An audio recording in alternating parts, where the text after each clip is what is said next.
All right, today we're going to do something cool. We're cracking open a time capsule, the official pregame media packet for a massive 2016 NFL showdown. We're going to see what the numbers and the narrative were telling everybody right before the New England Patriots had to walk into Denver to face the Broncos. Okay, so you really can't understand this game without getting the rivalry. I mean, that's the whole story here. By 2016, Patriots versus Broncos, man, that wasn't just another game on the schedule. It was a legit heavyweight bout with a ton of history and, yeah, some bad blood. And so, here we are, Week 15 of the regular season. Now, these two teams had met in the regular season for 5 years running, but this one just felt different. There was so much more on the line than just a simple win. And where it's happening, that's absolutely crucial. We're in Denver, at Mile High. For the Patriots, this was enemy territory, plain and simple. I mean, this is the very place where their championship hopes had just been crushed not too long ago. See, this wasn't just any game. It was a rematch. And the pregame packet makes it crystal clear. The number one storyline, the thing everyone was talking about, was what happened the last time these two teams met on this exact same field.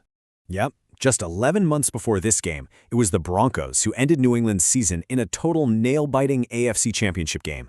They won by just 2 points.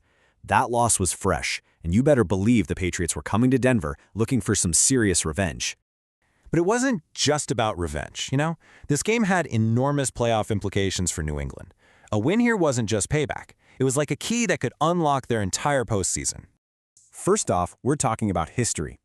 A victory in Denver would mean the Patriots clinched the AFC East, and that would be their 8th straight division title. Think about that for a second. No team in NFL history had ever done that before. And it gets even better. On top of that, the win also meant they'd get a first-round bye in the playoffs for the 7th year in a row.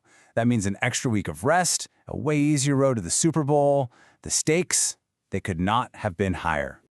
Okay, so now let's get into the numbers, because the media packet really backs all this up with cold, hard data. And these stats, they paint a super clear picture of a team that was just on a whole other level that season. It all starts with their record, right? They're walking into this game at 11-2. They're sitting right at the top of the AFC standings. No question about it, they were one of the most dominant teams in the entire league. And check this out. This table from the packet really hammers home how good they were all year long. Just look at these numbers. They outgained their opponents by nearly 750 yards. They scored 16 more touchdowns, and they were way more efficient on third down. They were just an absolute machine. And this right here, this might be the most telling stat of them all. They'd scored 349 points while only giving up 230. That's a massive point differential of plus 119. That's huge. They weren't just winning games, they were overwhelming opponents on both sides of the ball. Well, you know, it wasn't just about the team as a whole. The media packet makes it really clear that individual legacies were also on the line. People were on the verge of making history. Let's start right at the top with the architect himself, Coach Bill Belichick. For him, this game was another chance to just rewrite the NFL record books again. So if they beat the Broncos, it'd be their 12th win of the season. And that would give Belichick his 11th season with 12 or more wins. He already held that record, so this was just extending it. You know, just another notch in the belt for one of the greatest coaches ever. Okay, now let's flip over to the offense and talk about their beast of a running back, LeGarrette Blount.